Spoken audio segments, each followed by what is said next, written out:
Fiquem de pé diante de nós. Glórias a Deus. Os dias atuais, quando nós estamos vivendo, a igreja, é assim, o culto começa às 7h30, 9h se encerra. E os homens seguem essa lei doutrinada pelo homem, não por Deus e nem pelo Espírito, há tanto tempo. Eu acho que depois de Marcos Lutero, a reforma da igreja, os homens, eles têm seguido essa doutrinária, humana, homem, ser humano, não Deus, não Senhor. As igrejas, elas começam 7h, uma rigidez, 9h se encerra. Aí, o pregador Joaquim vem pregar. Joaquim prega, estudou tanta teologia e prega isso, prega aquilo, e na verdade não pregou nada. Mas daí vem um abençoado de Deus, o qual não estudou nada, iletrado, conhecedor do Espírito, porque ora, porque busca, porque jejua, porque sacrifica. Daí, o Joaquim, o qual estudou tanta teologia, é 9h10, 9h15, ele está ainda com a palavra e está falando e passando adiante, e o pastor não toma uma posição de tomar o microfone da mão dele. Mas daí, quando vem aquele cheio do Espírito, pregando na doutrina do Senhor, os mandamentos do Senhor, o quais ali houve a reforma nos dias de Marcos Lutero, a reforma da igreja. Aí vai 9h, o pregador está pregando, passando a mensagem, falando da profecia do Senhor para alguém, para uma mulher, para um homem. Aí seja quem for o comandante da igreja ali naquele momento carnal, ele fala assim para o homem: já deu o tempo, bate no braço, já deu a hora. E aí o Espírito fala: mas o tempo é meu, a hora é minha, não é sua. O tempo é meu, a hora é minha e não do homem. Então significa, ali o pregador se encerra, ele para de pregar.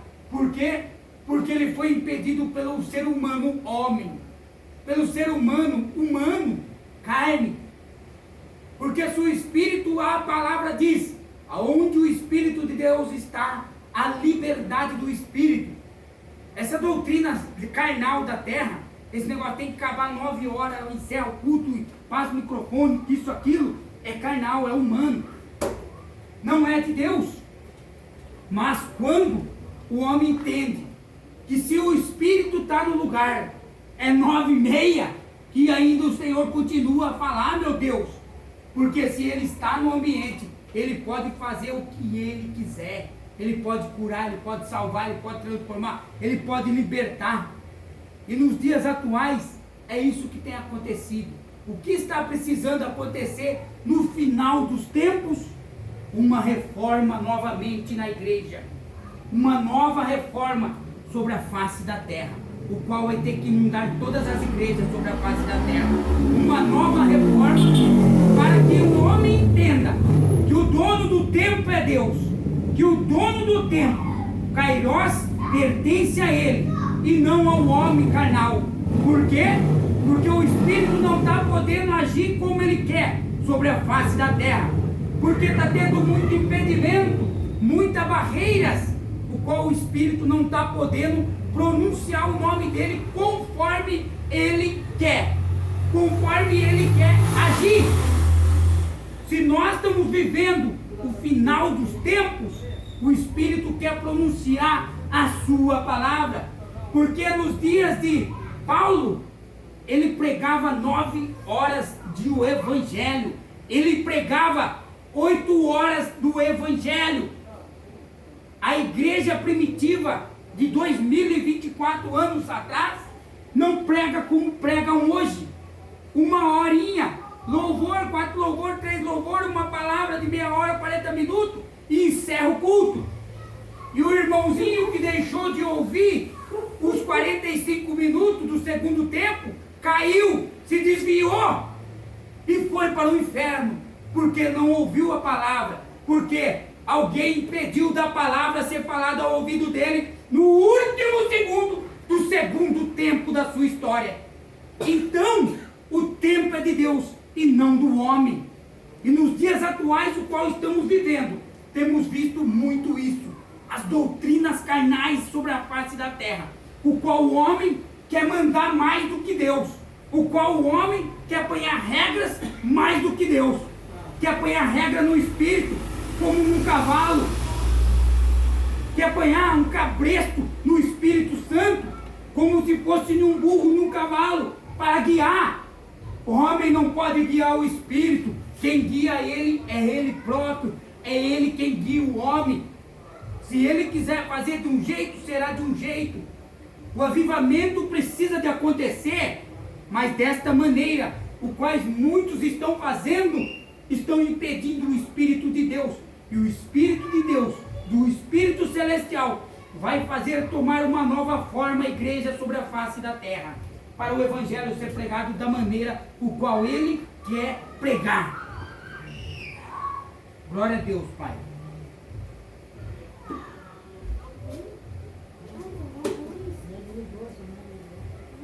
A Bíblia fala a bondade de Davi para com o filho de Jonatas.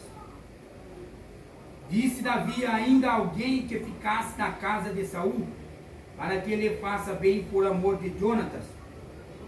Havia um servo na casa de Saul, cujo nome era Ziba, e o chamaram, que viesse a Davi, e disse-lhe: o rei, és tu, Ziba?